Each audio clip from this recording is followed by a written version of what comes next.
Hello, Radhe Radhe. Today I'm on a new painting, as you can see. The other one is not yet complete, but as an artist I take the liberty to simply turn to a new project when I feel a strong inner urge. This is Radhe.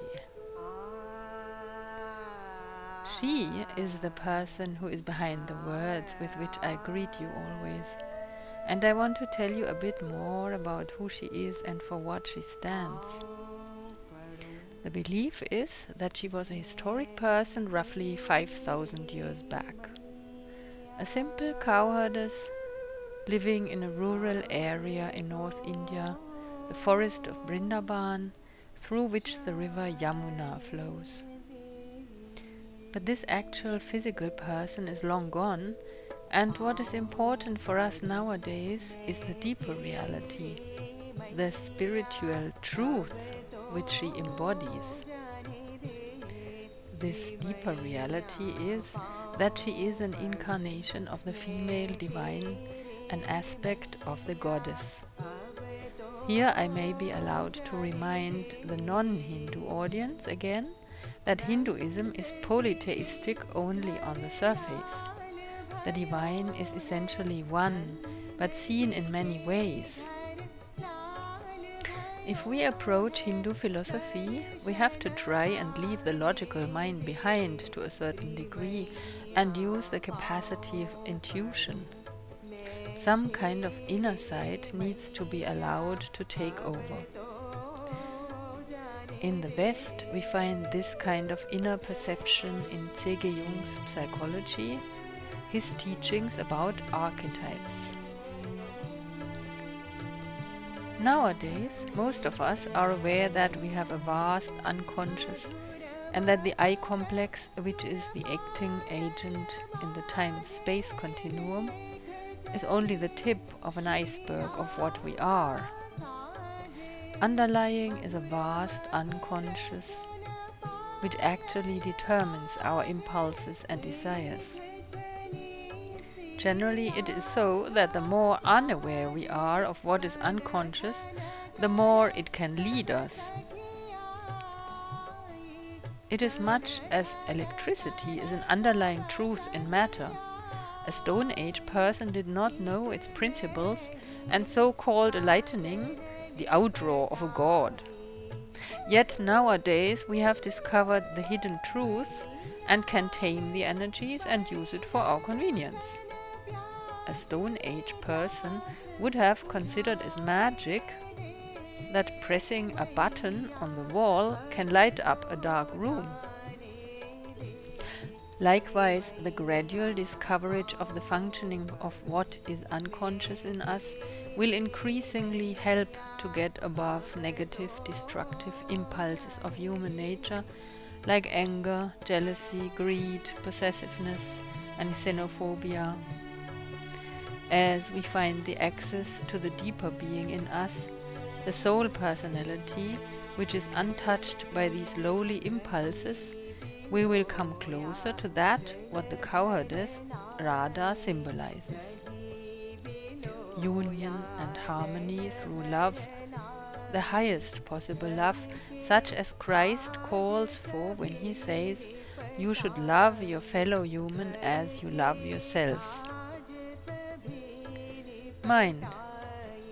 This means to accept and love one's deeper self as much as that of others. It means to go beyond momentarily outward impulses of desire, hatred, arrogance, violence, egoism, and such.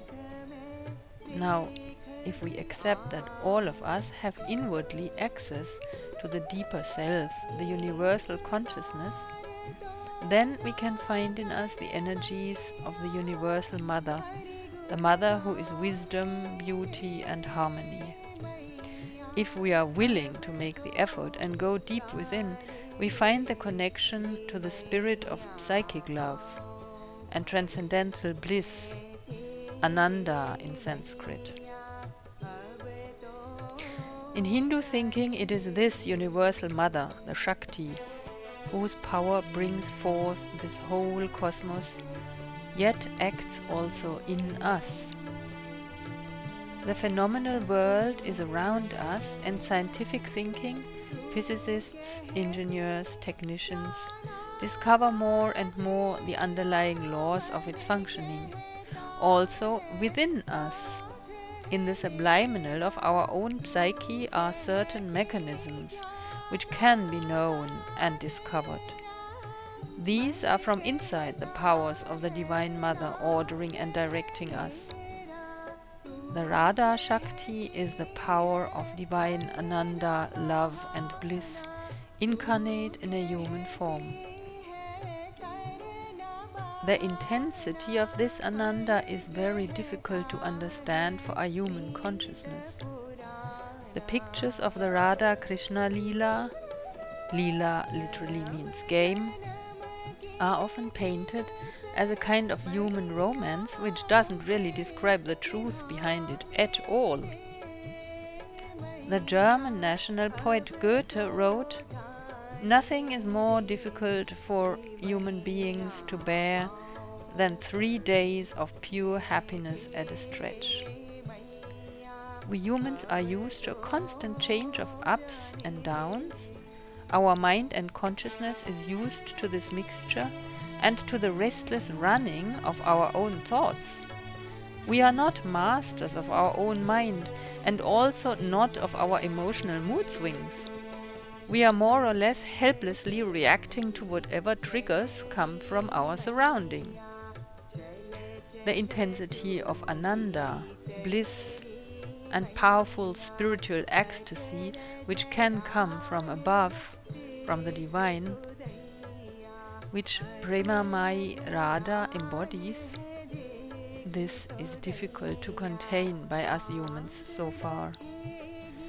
Generally, we consider ourselves lucky if our life goes on somehow in a grey zone between difficulties and a moderate happiness.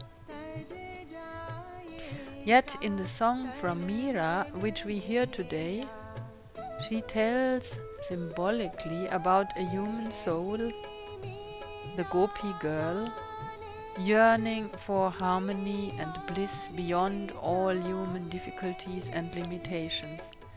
This harmony and light is brought into our lives by the birth of the divine child, the baby boy Krishna.